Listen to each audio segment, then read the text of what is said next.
Chapter 14 is about education and health and medicine. Let me talk about education first a little bit here.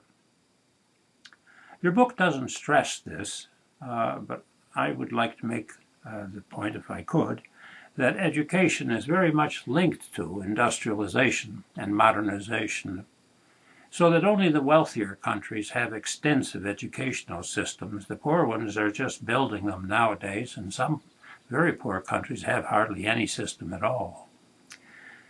In our own case, for example, it wasn't until the 19th century that our own country, the United States, and also Canada and European countries, it was in the 19th century that mass education began, that is compulsory education, where they required all citizens to go to school for some period of time.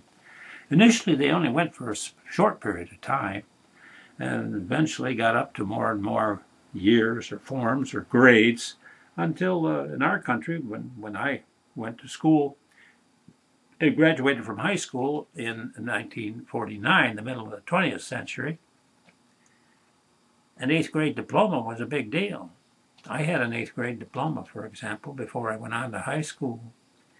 And half of my class that started with me in 1st grade dropped out. They never finished high school. Most of them left at age 16, which is called the school leaving age. That's the age when you can legally quit school and not go anymore in states that have compulsory education, and all 50 states do nowadays. So compulsory education is very much linked to how wealthy a country is, and its state of production, and the degree of modernity. Nowadays, in our country, for example, almost everybody goes to high school, and only a small percentage drop out, and those are usually poor kids in cities. But even in urban schools, where there are a lot of poor kids, half the people finish high school. And if you take the entire country, almost 85 to 90% finish up and don't drop out before a high school diploma is obtained. Some states send kids out to school longer than others. California, for example, about half the kids who start 1st grade wind up going to community college for a couple of years. So that's an additional couple of years. They're grades 13 and 14, if you will. And community colleges have sprung up all over the country, so that people go on to college and never would have dreamed of going to school before, going on to higher education. And there are about 1,600 community colleges now, and most of them are only about 30, 40 years old and haven't been around that long. Education is very much linked to social class. Rich people frequently use private schools and preparatory schools that are boarding schools, and that affects family life among upper-class people in that the kids aren't there very long, and they're sent off to school, off to boarding school. These are very expensive schools. Most of us don't even know the names of them. They're so expensive. But they do deliver the goods. They have very small classes. They're very intense in the sense that they keep track of you and of your studies.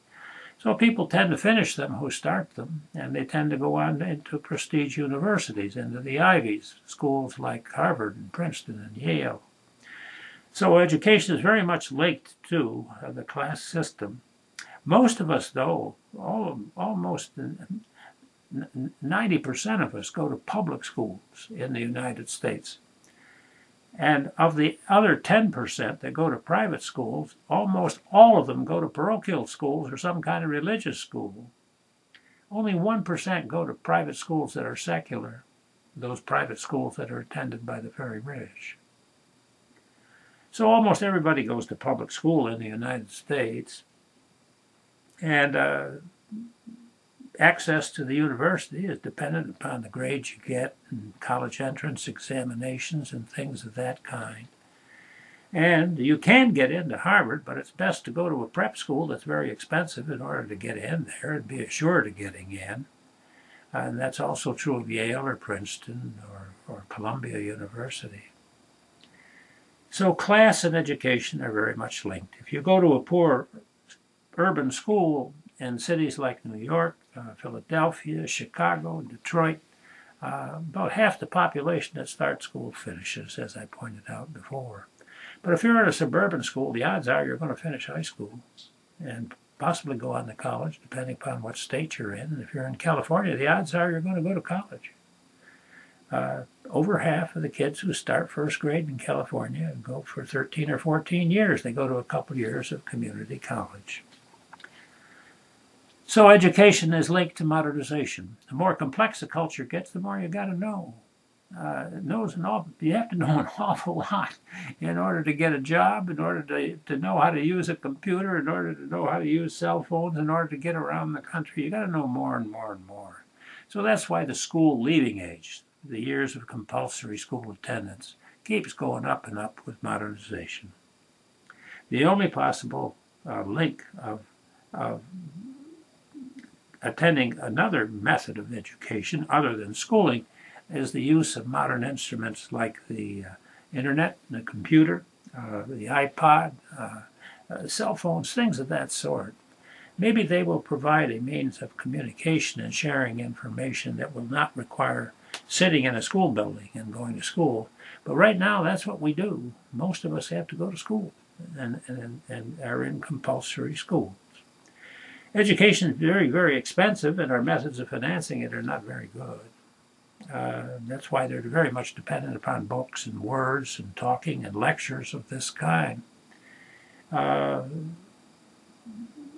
Sciences cost more money because you have to have laboratories, and they're very expensive. And technical schools are very expensive. Anything that requires laboratory use or technology. So the consequence of that is that you got to learn how to read and write, and that dominates the methods of education.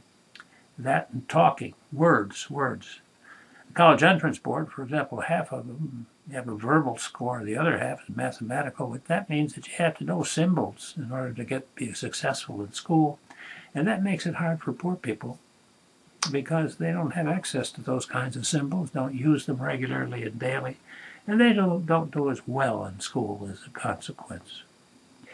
Schooling is very expensive, and if you can reduce the size of classes, that would be good, except to reduce the class size by half means that you got to have twice as many teachers.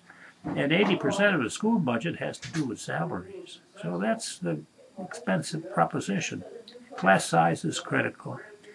We probably will have federal paid for education someday. Right now we don't. We have 50 states with 50 systems of collection of money to pay for them, and much of it is paid for locally through property taxes, and that's not a very good tax because people feel the squeeze of that tax very deeply because most of our money is tied up in property if you're middle class. That and your car are about all you own. And if the poor, you're lucky if you own that. Frequently they just pay rent and maybe own an automobile. In any event, if you try to tax money in order to get schooling, then property tax is not very good. So we're probably going to have to go to another form of taxation if we're going to educate everybody. And it looks as though the pressure is on with modernization to get everybody through school longer and longer and as long as possible. Expense. Schooling is expensive. Education is expensive. Healthcare is expensive, extremely expensive. An MRI that replaces in many ways and improves upon the use of X-rays. An MRI machine costs a fortune, and you get one taken, and it costs about a couple $1,000, or up to about a couple thousand. So not too many people have access to MRI. Poor people don't, and a lot of people don't have health insurance, so they just don't get access. So healthcare is linked to social class too. And just recently, Congress passed a healthcare bill under the Obama administration, and a bitter struggle in the Congress, fought between Republicans and Democrats, and Republicans didn't want health care to be extended to everybody in the country, and he said it's too expensive, and the Democrats prevailed. So now another big chunk of the population, not everybody, but another very high percentage, so that almost 90% of the people in the United States have some kind of a coverage, either through private insurance or through what's called Medicare. But there are still some, about 10%, that don't have any insurance at all, and they wind up going to the emergency room if they have a catastrophe, and that costs a lot of money to go to the emergency room, and if they can't pay for it, then the hospital gets stuck with the bill, and everybody else has to pay for it through increased hospital costs. So one way or another, in order to get access to health care, you need cash. And hopefully someday we'll have the kind of healthcare system that countries like Canada and England and Norway and Denmark and Sweden and Holland and France and Germany, all of them have. So that if you're sick, you can go to the hospital, you can go to a doctor. But we don't have that yet. We're still struggling to get it. But that is very much linked to the whole question of social class, because wealthy people can afford the best of medicine in the world, and the United States probably has the best hospitals and the best equipment, but the question is how you get access to it, and that is linked to how much money you got, and that's a critical problem in our country. Someday we will solve it, and we're on our way to solving it, little by little each year. More and more people gain access, and that has to do with modernization, just like the improvements in education and the length of time you go to school have been linked to modernization and industrialization. And in a post-industrial economy and society, it's an imperative that everybody get health care. Diseases have changed because health is defined literally by the state of modernization. For example, in my lifetime, my family, there were eight children in my household. 3 died of diseases that are easily treatable nowadays. 2 died of tuberculosis, and 1 died of influenza. Now we get flu shots, and tuberculosis has been substantially beaten. It's not prevalent. Almost all counties in the United States had a tuberculosis hospital called sanatoriums. Most of those are closed up nowadays. But there are some virulent forms of TB that still appear, but they can be cured, usually with antibiotics. Antibiotics help to wipe out tuberculosis, just as they help to reduce diseases, sexually transmitted diseases like gonorrhea and syphilis. Although AIDS is not treatable with antibiotics. It's a viral disease, and that is still a major challenge in our time. So in our time, diseases change, how we define health changes. Most people used to die of tuberculosis or diphtheria or influenza, but nowadays, when I was growing up, but nowadays people die of heart attacks and strokes, and these are things associated with a different quality of life. They have to do with the foods you eat, with cholesterol. But in the meantime, our medicine has so improved in modern countries all over the world that people live longer. And in our country, you're expected to live into your 70s nowadays if you're male, and into your 80s if you're female. So that's a long time to be around on the planet.